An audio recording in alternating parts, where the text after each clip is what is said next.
So this month, I'm doing a series called Communication That Connects, and we're in episode 2. And there was something that came through for me last week when I was talking about how to make sure that your feelings actually get heard in your relationship. That inspired today's conversation, which is all about interrupting. And I don't know if you caught the title, but the title of this episode is No, I Want You to Interrupt. Seriously. Now, you may be thinking, wait, did she just tell me to interrupt my partner like during a conflict? Yes, I did. And the truth is, interrupting your partner during a conflict might actually be the most loving thing that you can do. Not to defend yourself, mind you, not to share your experience or to fight back, but to protect the connection between you two. Because some interruptions aren't disconnection, they're repair, they're leadership. And they might be just what saves your next conversation from totally going off the rails and becoming a communication breakdown. That's what we're diving into today. Welcome, my dear one, to another Catalyst Conversation for Relationship Revolution, where we challenge the unquestioned assumptions about love, like don't interrupt, and flip the script on what we've been taught or not taught at all, and reveal the truths on what no one's told you. Here, we unlock a whole new paradigm of partnership, one that anchors in consciousness and personal empowerment and results in the kind of relationships that most people only dream of. Now, before I get into today's topic, I want to talk about who I am and why I'm here. My name, if you're new, is Dr. Jenny Wallig. I am an award-winning relationship mentor, speaker, author, educator, and I am a disruptor, y'all. I am determined to make this world a better place through more conscious and evolved relationships. I am here to revolutionize how we attend to problems, solutions, and what it really means to love, okay? Alongside my partner and soulmate, Calvin O'Seely, I am the co-founder and CEO of Powerful Love Relationships and co-creator of our transformational, proven 3-pillar Powerful Love method, which is a path to saving, healing, and up-leveling your relationship, even if your partner's not doing the work with you.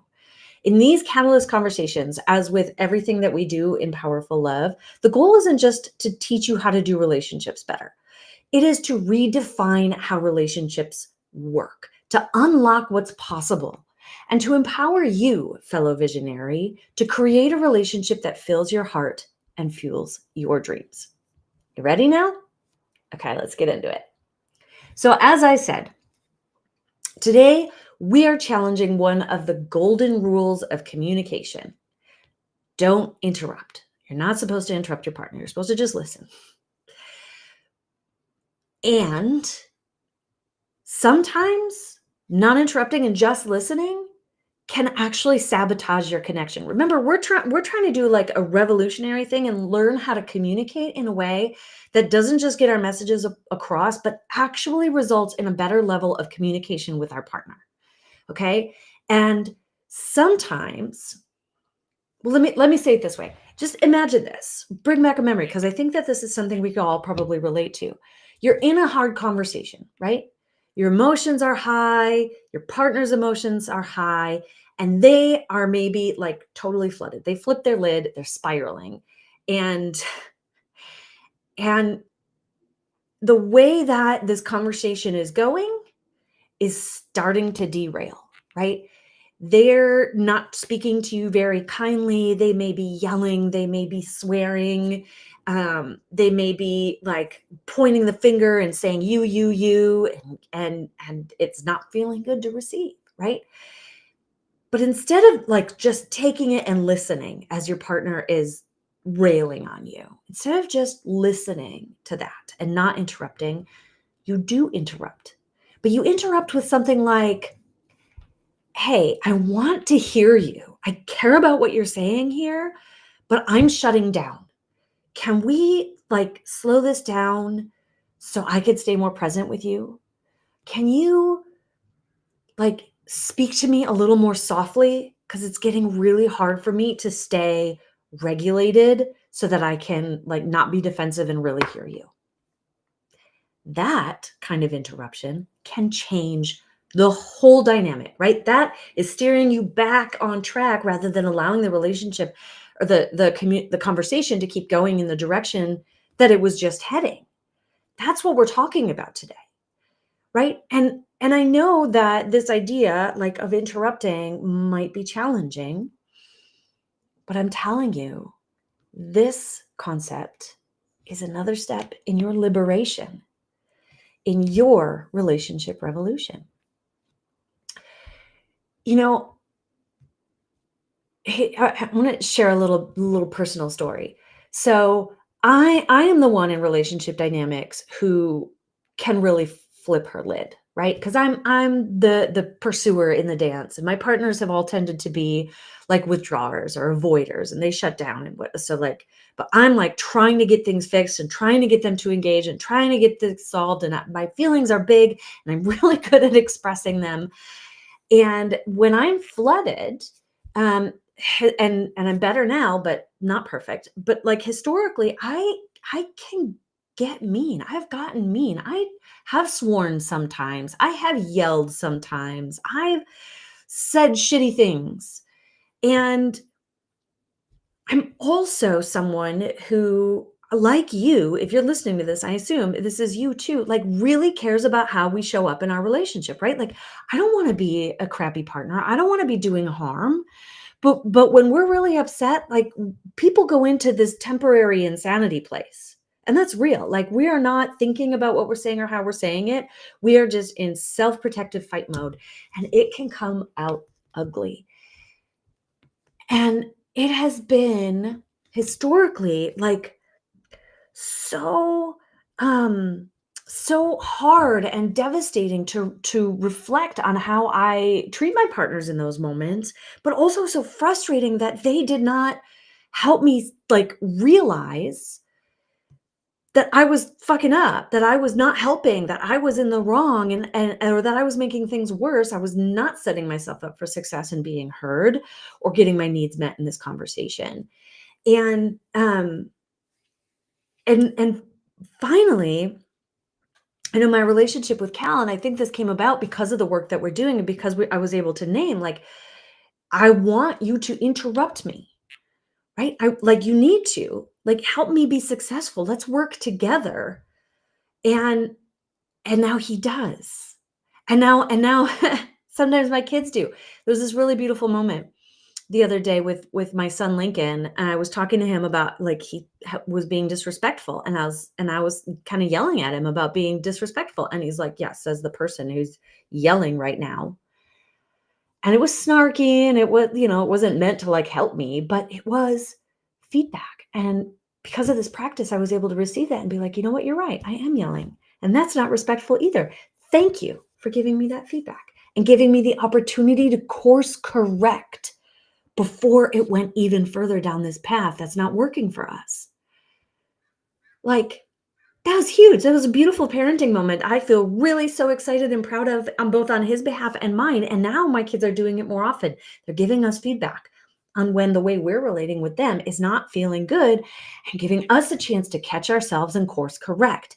And guess how they learned it? Because we're modeling it. Y'all, this shit changes not just your life, but it changes your other relationships. It has a ripple effect that supports all of us in being better collaborators in the connections and the relationships we're trying to form. Interrupting like this really is a game changer. It is such a gift of love.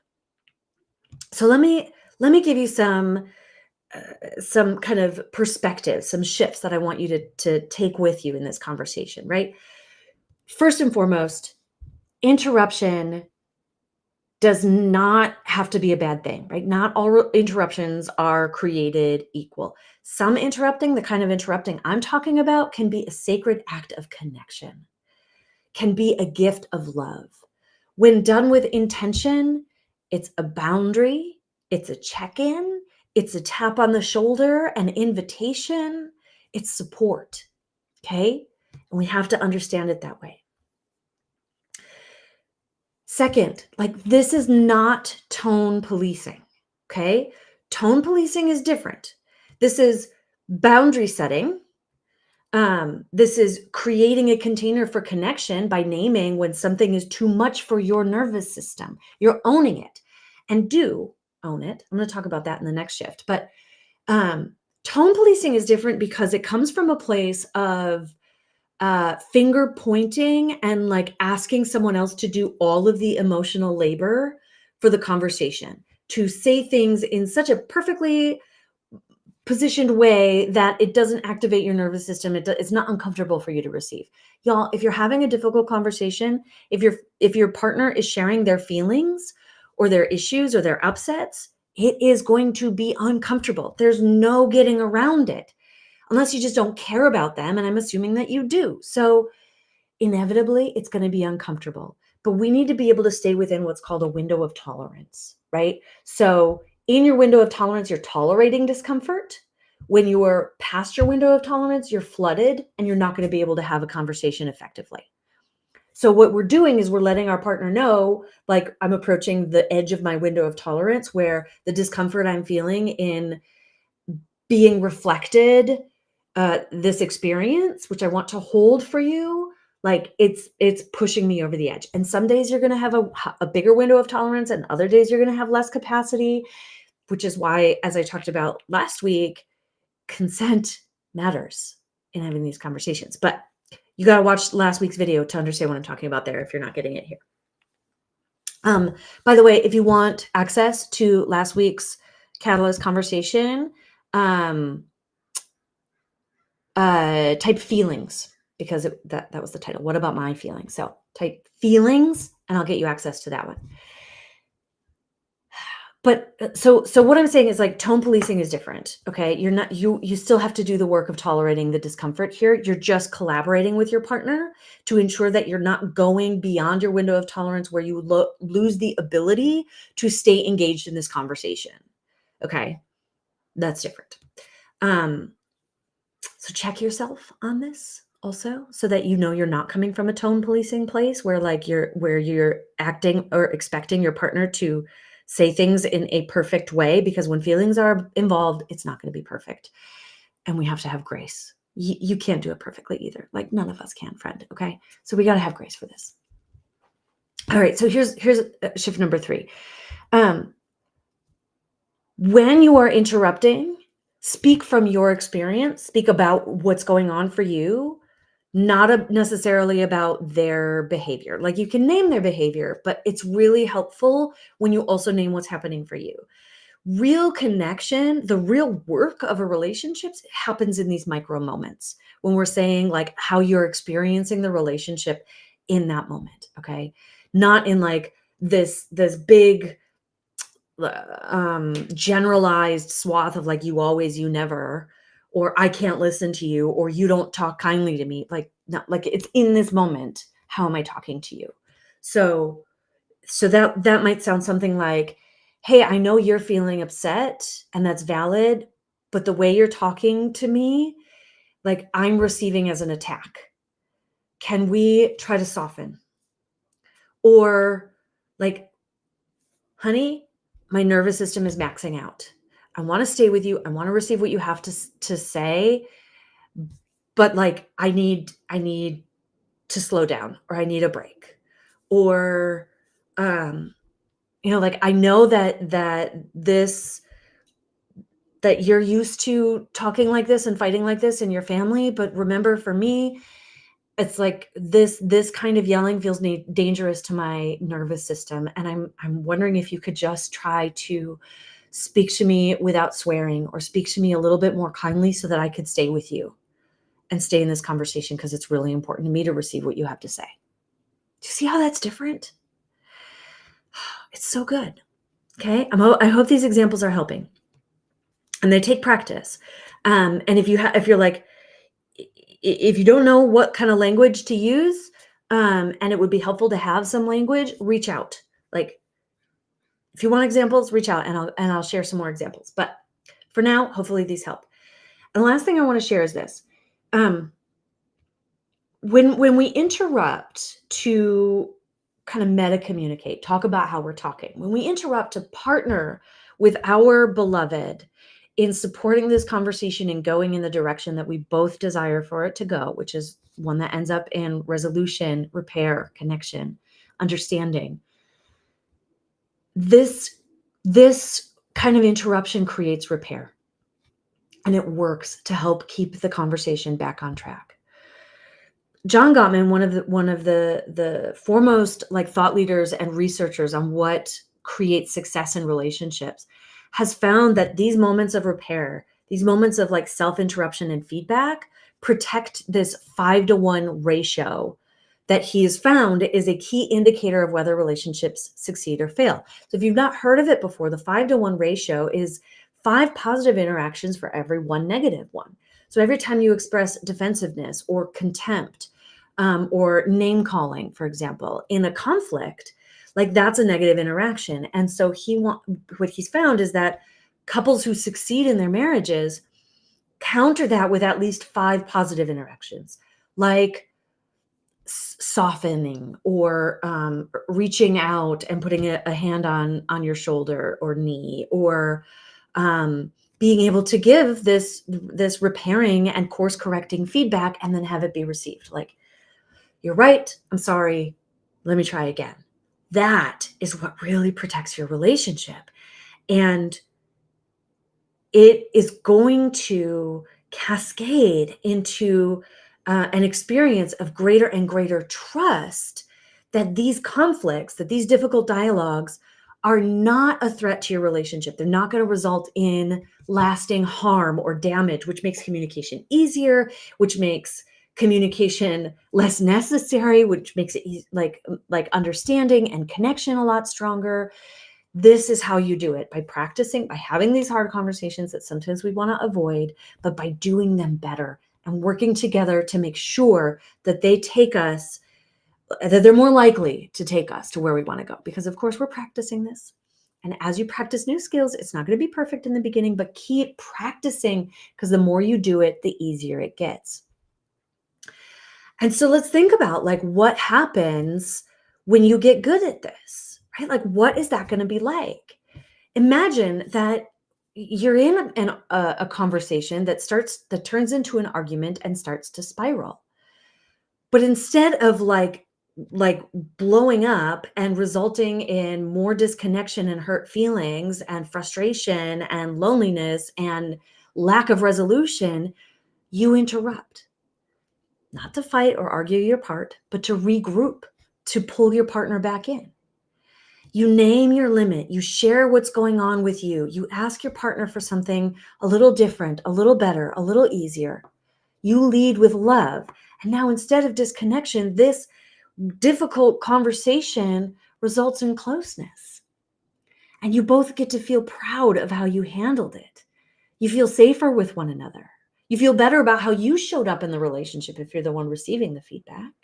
You feel better about how you stood up for yourself and didn't just sit and take what can feel like violent or really injurious communication processes from your partner, right? You're in integrity, you're in love. So now you're feeling closer and less depleted. You have resolution and understanding. This is what it means, my friend, to be a relationship leader, to lead with love.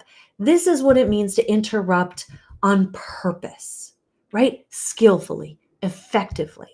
And to master this means that conflict, again, like conflict is no longer scary. You don't have to be afraid of it anymore, because you'll trust yourself and you'll trust your partner to be able to go through this. Maybe not perfectly, maybe still messily, right? You're still getting a little ugly sometimes, but ultimately with love. And that will ultimately result in connection and strengthening and growth in your relationship. And that is the gift. That is the gift in all of our conflict, all of our difficult conversations. So I hope that shifts your thinking about how we do conversations and arguments and conflict, because it's an important piece most of us miss, never think about. If you're in the Relationship Revolution membership, please don't miss out on this week's activation, right? This is how You move from just learning and ahas to, oh, this is what it feels like. This is how I do it. Because transformation doesn't happen in learning, transformation happens in becoming. And in order to become, we have to apply, we have to practice, we have to embody it. Okay. So keep a lookout for that. If you are not in the Relationship Revolution membership yet, what are you waiting for, friends? Now is the best time to join because we just keep leveling up in this group. We're adding more value. We've got like a collection of more resources, and we're still offering the founding member rate. But as we fill up that window to get in at only $97, plus get a free strategy call, one-on-one strategy call with me, and access to our Infinite Possibilities in Relationships program, which I'm going to be doing later this year, those go away. So the Relationship Revolution, even if you're joining at the full membership rate, y'all, which is $147, easily the best $147 I think you're going to spend every month. Here, we're going to give you the weekly tools, practices, mentorship, and support, the frameworks, and the guidance to be able to take your love from where it is and unlock the possibilities into what it can become. Prioritizing in little, easy to manage bits and pieces every week to keep your relationship growing, evolving, to keep yourself accountable and healing and moving toward the kind of relationship that, again, most people only dream of. Here's where we learn how to do it and we actually do the damn thing. So I want to help you live the relationship of your dreams. The Relationship Revolution is an easy access place to start that journey. Remember, my dear ones, you've got this. And if you're ready to interrupt with love, then you are ready to lead with love. That's it for today's Catalyst Conversation. I will look forward to seeing you next Friday and every Friday, 12:30 p.m. Pacific, for another Catalyst Conversation. Until then, keep leading with love. The world needs it.